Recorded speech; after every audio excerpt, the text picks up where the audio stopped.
षोडशः संस्कारः संस्कृतो द्विज उच्यते, यानी जो व्यक्ति 16 संस्कारों से परिपूर्ण है वह श्रेष्ठ है। वह व्यक्ति जो आध्यात्मिक और सांसारिक जीवन के साथ साथ आचरण, नैतिकता और सिद्धांतों में भी संपूर्ण ब्रह्मांड में सर्वोत्तम हो। और ऐसा मर्यादा पुरुषोत्तम केवल एक ही है, प्रभु श्री राम। और ये है उनके 16 गुण। पहला गुण है गुणवान, यानी सभी गुणों से युक्त। और उनका सबसे बड़ा गुण था सबको समान रूप से देखना। शिकारी गुह हो या वानर राज सुग्रीव, भक्त हनुमान हो या रावण का भाई विभीषण, उन्होंने सभी को समान प्रेम दिया। दूसरा है वीर्यवान, जो सिर्फ शारीरिक शक्ति नहीं बल्कि मानसिक दृढ़ता और साहस को भी दर्शाता है। श्री राम का शिव धनुष तोड़ना उसी वीरता का एक उदाहरण है। तीसरा है धर्मज्ञ। श्री राम ने सदैव धर्म, सच्चाई और न्याय का पालन किया, कभी भी अपने मूल्यों से समझौता नहीं किया। चौथा गुण है कृतज्ञ, यानी उपकार मानने वाले।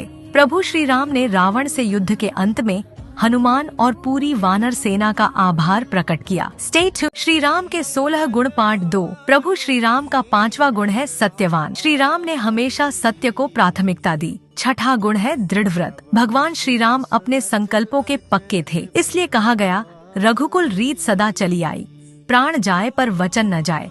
7वां गुण है चारित्रवान। उनके केवल शब्द ही नहीं बल्कि उनके व्यक्तित्व में भी शुद्ध आचरण झलकता था। 8वां गुण है सर्वभूत हित, यानी सबका हित सोचने वाले। जटायु का अंतिम संस्कार, अहिल्या को श्राप मुक्त करना, उनके इसी गुण का उदाहरण है।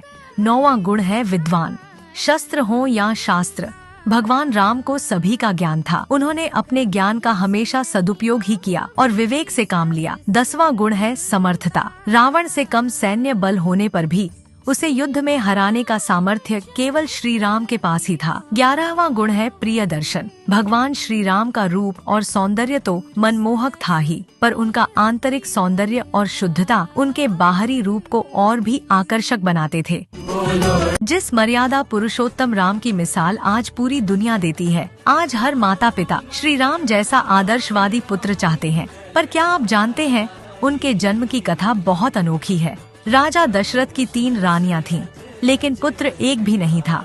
गुरु वशिष्ठ की सलाह पर उन्होंने ऋषि श्रृंगी द्वारा पुत्र कामेष्ठ यज्ञ करवाया। यज्ञ के समापन पर अग्निदेव ने प्रकट होकर राजा दशरथ को एक दिव्य खीर का कटोरा दिया। राजा ने खीर को अपनी रानियों के बीच वितरित किया। फलस्वरूप चैत्र मास की शुक्ल पक्ष की 9वीं तिथि को माता कौशल्या ने विष्णु के अवतार श्री राम को जन्म दिया। राम के जन्म की खबर से अयोध्या में चारों ओर आनंद छा गया। देवताओं ने पुष्प वर्षा की, गंधर्व गान करने लगे और अप्सराएं नृत्य करने लगी। फिर कैकेयी ने भरत और सुमित्रा ने लक्ष्मण व शत्रुघ्न को जन्म दिया।